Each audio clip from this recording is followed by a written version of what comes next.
আমি আছি কাটরা মসজিদে, যেটি মুর্শিদ কুলি খানের সমাধি নামে পরিচিত। 1723 খ্রিস্টাব্দে এটি কিন্তু তৈরি করা হয়েছিল। এখানে আমরা মসজিদের মেন অ্যাট্রাকশন হচ্ছে এই যে দুদিকে থাকা দুটো গম্বুজ আকৃতির মিনার বলতে পারেন।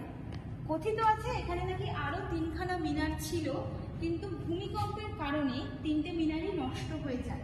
এখানে দেখতে পাচ্ছি আমাদের মুসলিমদের কিছু কথা এখানে লেখা আছে, আমি সেগুলো আর বলছি না। তো এর ঠিক অপোজিট দিকটায় এটা হচ্ছে একটা ধর্মসভা ছিল, এখানে ধর্ম নিয়ে আলোচনা হতো। তখনকার যুগে যেহেতু ধর্ম অনেক উদার ছিল, সেই জন্য এর ঠিক অপোজিট দিকে হচ্ছে আছে আরো গম্বুজাকৃতি অংশ, যেখানে বলা হয় যে যারা মুসলিম সম্প্রদায়ের মানুষ তারা কোরআন পাঠ করতেন ওই গম্বুজাকৃতির অংশগুলোতে। ওখানে 700 জন মানুষ হচ্ছে একসঙ্গে কোরআন পাঠ করতো, যেটা তখনকার দিনে এবং এখনকার দিনেও সব থেকে বেশি মানুষ একসঙ্গে কোরআন পাঠ করতে পারতেন। এবং এই যে ধর্মসভা, এখানে একসঙ্গে 2000 জন মানুষ নামাজ পড়তে পারতেন, যেটাও অনেকটাই বৃহৎ। তা আপনারা যারা জামে মসজিদ যাননি তাদের জন্য বলি, এটা অনেকটা আপনাদেরকে জামে মসজিদের ফিল দেবে। তো যারা জামে মসজিদ ঘুরতে যেতে পারেননি বা ঘোরার ইচ্ছা আছে তারা অবশ্যই এই অংশটায় আসবেন, তাদেরকে এই জামে মসজিদের সামনের অংশটার যে ফিলটা সেখানে পাবেন। আমি একবার পুরো ক্যামেরা রোটেট করে জিনিসটা দেখিয়ে দিচ্ছি। তো পুরো ক্যামেরা রোটেট করে দেখাচ্ছি, দেখুন আমার সঙ্গে সঙ্গে। এটা রক্ষণাবেক্ষণের অভাবে কিন্তু অনেকটাই নষ্ট হয়ে গেছে, এবং বলা ভালো যে এখানে কিন্তু কোনো প্রবেশ মূল্য নেই। তো এটাও একটা প্লাস পয়েন্ট। ঘুরে নিন মুর্শিদাবাদের মেন অ্যাট্রাকশন কাটরা মসজিদ। ঠিক আছে,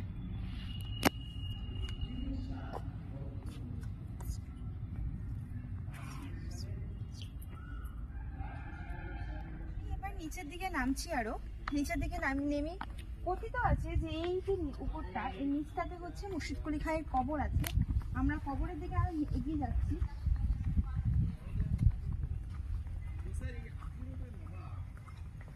চারদিকটাও দেখতে পারেন আপনারা যে এখানে যে লাল ইটের ব্যবহার, এটা কিন্তু খুবই সুন্দর। আর এই সেই কবরখানা, আমি ঢুকে গেলাম কবরখানার মধ্যে, যেটা হচ্ছে মুর্শিদ কুলি খানের কবর। এখানে জুতো পরে যাওয়া যায় না, আপনারা যারা চান অবশ্যই এখানটা ভিজিট করবেন। অনেক সময় আমরা এই জায়গাগুলো মিস করে চলে যাই, কিন্তু এগুলো জানার দরকার ইতিহাসটা। আমি তার সঙ্গে সঙ্গে চারদিকটাও দেখাচ্ছি একবার বেরিয়ে এসে।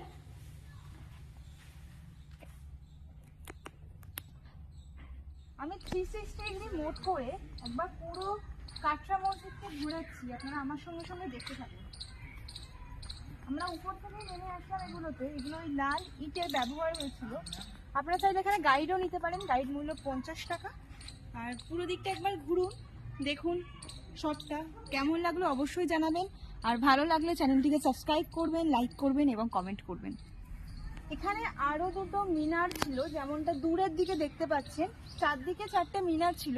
একটু আগে আমি যে ভূমিকম্পের কথা বলছিলাম, সেই ভূমিকম্পের ফলে এই দুটো মিনারই কিন্তু নষ্ট হয়ে গেছে। একমাত্র সামনের ওই দুটো মিনার কিন্তু আছে, বাকিগুলো আর এখন আমি বলছি এগুলো কিন্তু ঠিকভাবে রক্ষণাবেক্ষণ করা হচ্ছে না। সরকার যদি এগুলোর উপর একটু হস্তক্ষেপ করে বা রক্ষণাবেক্ষণ ঠিকভাবে করে, তাহলে হয়তো যেটুকু আছে সেটুকুকেও আমরা বাঁচাতে পারবো, নয়তো হয়তো এটুকুও আরো 10 বছর পর হারিয়ে যাবে।